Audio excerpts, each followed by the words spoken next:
saya berikan rumusan Qur'annya. Sebetulnya itu standar. Yang paling standar di dalam ujian Allah kepada manusia, supaya ada nilai rasa dalam diri kita bahwa kita itu punya Allah. Itu poin tertingginya. Nah, biasanya pada titik-titik tertentu oleh Allah itu dihilangkan semua potensi-potensi dari makhluk, sehingga kita bisa merasakan kenikmatan langsung untuk berinteraksi dan mendapatkan anugerah dari Allah. Itu titik tertingginya. Sambil contoh begini, Nabi Zakaria itu yang paling viral di Al-Quran, salah satunya divonis oleh manusia tidak akan mungkin punya keturunan. Secara klinis mustahil, karena istrinya divonis monofus dan mandul. Secara medis semua sudah angkat tangan. Tapi apa yang dilakukan? Nanti ini akan melahirkan rumus di Quran surah kelima Al-Maidah ayat 35. Nanti jadi rumus standar dari apa yang dialami oleh beliau ini. Di titik itu beliau menangkap isyarat bahwa ketika manusia sudah mengatakan tidak mungkin, itu tanda awal dari Allah supaya kita langsung memohon kepadanya, karena Allah ingin memberi tanpa perantara siapapun. Maka dilakukanlah kemudian sholat. Sholat itu dalam bahasa Arab, terjemahan kitanya artinya sesuatu yang tersambung, terkoneksi. Karena itu saat kita sedang sholat, kita sedang menyambungkan diri kepada Allah. Anta'budallaha ka'annaka tarah. Kata Mas Ihsan tadi. Kita menyembah Allah dan kita merasa diawasi, dinilai oleh Allah. Maka dalam sholat itu beliau meminta. Ya, permintaannya viral. Qala rabbi habli min ladunka dzurriyyatan thayyibah innaka sami'ud du'a. Bahasa bebasnya begini, ya Allah, semua memvonis aku tidak akan mungkin punya keturunan. Sekarang aku memohon kepadamu saja yang tidak punya batas dalam pemberian. Nah, sebelum ke sedekah dengan harta, Allah mengajarkan dulu sedekahlah dengan tubuh kita. Karena tidak semua orang boleh jadi memiliki harta, tapi semua orang punya potensi untuk menggerakkan tenaganya untuk meminta. Oleh karena itu diletakkan sebelum harta itu sholat. Kenapa rukun Islam yang kedua sholat, selanjutnya zakat? Karena tidak semua orang bisa mengeluarkan harta. Kalau tidak ada satu pun mentok di harta, maka gunakan tubuh kita untuk menunaikan sholat. Itu rumus Nabi Zakaria. Maka beliau tunaikan di mihrabnya Maryam, minta ke Allah. Rumus kedua, sebut nama Allah, Asmaul Husna, sesuai kebutuhan kita. Jadi nggak harus 99. Misal, ini mau menuntut ilmu, sekolah, sebut ya Allah ya Alim, pemilik ilmu. Ada persoalan rizki yang ingin kita dapatkan, ya Allah ya Razak. Ada proyek, ada kegiatan yang kira-kira tantangannya tidak mudah, ya Allah ya Al-Fattah. Ini beliau minta karena divonis tidak mungkin, maka meminta kepada Allah dengan nama pemberian tanpa batas, namanya Wahhab. Disingkatnya Hab. Rabbi habli, ya Allah yang tak punya batas dalam pemberian, mereka memvonis aku punya batasan, maka mohon anugerahkan darimu saja. Jika padamu belum sempat juga terkabul, maka mohon tunjukkan kepadaku dengan cara apa lagi aku mesti meminta. Maka dalam situasi mentok itulah kemudian turun langsung jawaban. Fanadathul malaikatu wa huwa qa'imun yusalli fil mihrab annallaha yubashshiruka bi Yahya. Tolong garis bawah ini. Orang-orang yang langsung memiliki kesadaran saat di titik paling krusial, terendah, dan kita merasa tidak punya apa-apa, lalu ada kesadaran kita punya Allah dan meminta, itu seketika nggak ada sekat. Langsung dijawab. Seketika. Nah, karena itu biasanya di momen tertentu setiap kita itu pasti mengalami peristiwa itu, apapun bentuknya. Nah itu kalau sudah sampai ke situ itu kode. Jadi di Islam tuh nggak ada pesimis, ya tidak ada pesimis, dan jangan pernah melarutkan diri pada sebuah vonis sudah ini nggak mungkin, nggak akan dikabulkan. Nah itu jebakan setan, karena declare pertama iblis ketika melakukan kesalahan itu kalimatnya jelas. Ana khairum minhu khalaqtani min narin wa khalaqtahu ya min tin.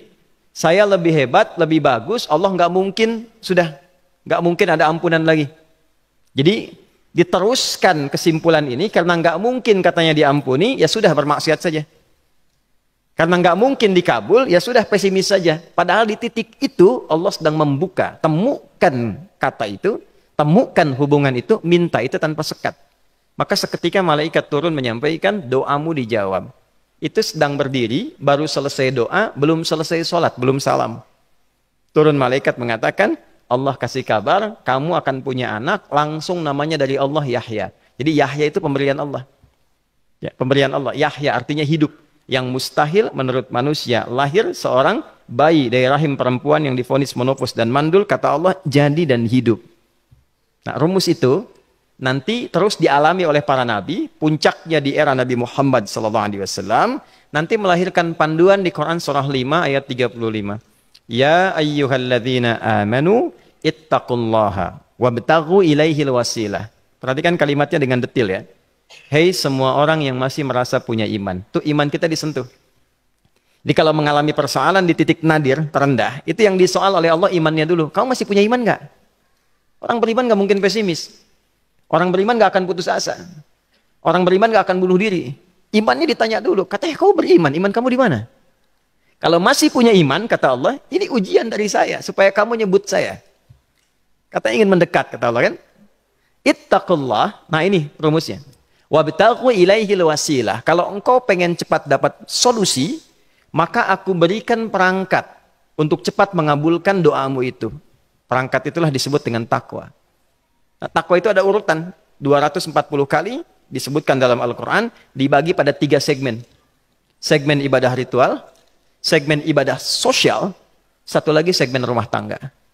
Ya, karena itu tinggal cari aja di ibadah ritual, misalnya sholat, bangun tahajud malam, minta sama Allah, dekatkan diri kita. Salah satu kasusnya Nabi Zakaria.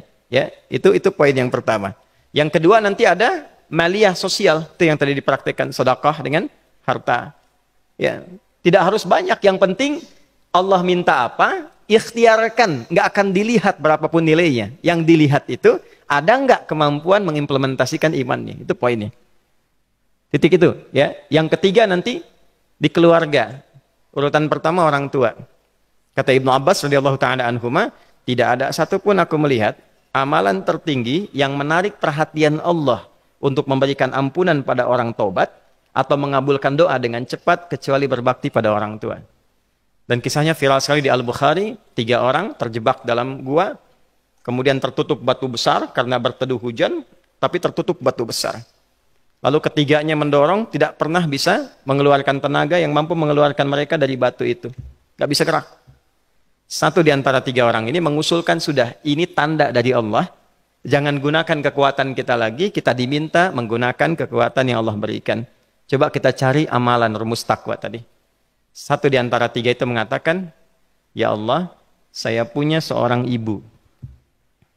Setiap kali saya berangkat kerja, saya akan selalu siapkan hidangan untuk ibu, khusus untuk susu sebelum tidur, itu saya yang minumkan langsung kepada beliau.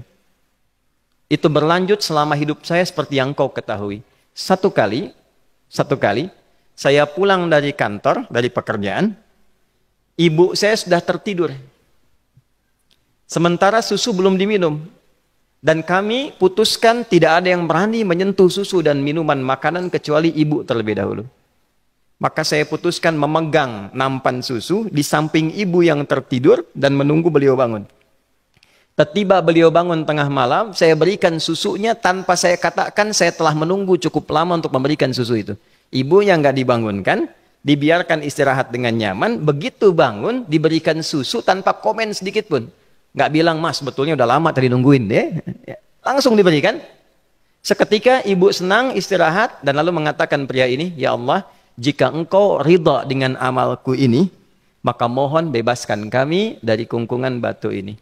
Lalu ketiganya berikhtiar mendorong, yang tadinya tidak punya kekuatan, seketika batu itu menggelinding dan membebaskan 3 orang itu. Nah itu persegi dalil yang sebetulnya jadi pedoman hidup. Dalil itu kan pedoman bahasa Arabnya.